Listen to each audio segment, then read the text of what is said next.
हाय, मी doctor प्रगती राहुल शिरपेवार. मी एक IVF consultant आहे. औरंगाबादमध्ये प्रॅक्टिस करते.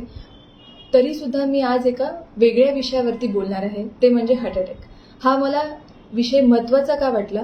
कारण साधारणतः 23% लोक हार्ट अटॅक आल्यानंतर हॉस्पिटलला पोहोचण्याच्या आतच दगावतात. यासाठी मला हा मुद्दा खूप महत्त्वाचा वाटला. एक जागरूक नागरिक म्हणून मला या विषयावरती बोलायचं आहे. हार्ट अटॅक म्हणजे नेमकं काय होतं? अशा वेळेस आपल्याला वाटतं की डाव्या साईडला छातीवरती कोणी दगड ठेवलाय का, ओझं ठेवलंय का असं वाटतं. दडपण आल्यासारखं होतं, घबराट होते, प्रचंड घाम फुटतो आणि कधी कधी हे दुखणं जे आहे डाव्या साईडला सुद्धा, डाव्या हाताला सुद्धा रेडिएट होतं. अशा वेळेस आपण काय केलं पाहिजे? ही एक आपण जादूची किट बनवायची.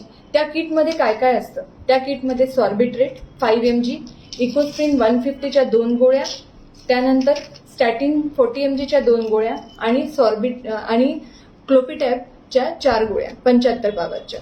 ही गोळी मात्र हॉस्पिटलला पोहोचल्यानंतर लगेचच ECG झाल्यानंतर घ्यायची, पण ती जवळ राहू द्यायची.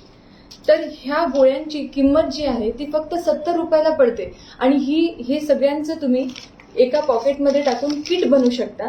त्या किटमध्ये आपण ह्या सगळ्या गोष्टी टाकणार आहोत. सॉर्बिट्रेट जी आहे ही आपल्याला जिभेखाली ठेवून घ्यायची आहे आणि बाकीच्या गोळ्या आपल्याला तोंडाने घ्यायच्या आहेत. ही जी किट आहे ह्या आपण किटमध्ये जर टाकतोय तर ही किट आपण आपल्या पर्समध्ये, घरामध्ये, आपण कुठे जिथे जाऊ तिथे कॅरी करू शकतो. याचा फायदा आपल्याला, आपल्या नातेवाईकांना, आपल्या फ्रेंड्सला किंवा ह्या समाजाला नक्कीच होईल.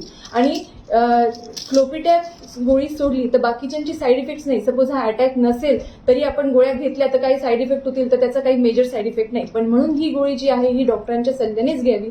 मग हे कोणी ह्याच्याकडे अजून लक्ष ठेवलं पाहिजे? ज्यांना बीपीचा त्रास आहे, ज्यांचं वय जास्त आहे, शुगर आहे किंवा ओबेसिटी आहे किंवा फॅमिली हिस्ट्री आहे अटॅकची, ह्या लोकांनी तर ह्याच्यावरती जास्त लक्ष द्यायला पाहिजे. तुम्हाला वाटेल गोळ्यांनी आता मला पेन रिलीफ झालं, मी घरीच थांबायचं का? नाही. हे फक्त तुम्ही हॉस्पिटलला व्यवस्थित पोहोचावं यासाठीची एक पायरी आहे. तुम्ही त्वरित हॉस्पिटलला पोहोचलंच पाहिजे, ECG काढलाच पाहिजे आणि पुढची ट्रीटमेंट घेतलीच पाहिजे. मला नक्की खात्री आहे की ह्याचा कोणाला ना कोणाला नक्कीच फायदा होईल. Thank you for watching. Please share it. Thank you.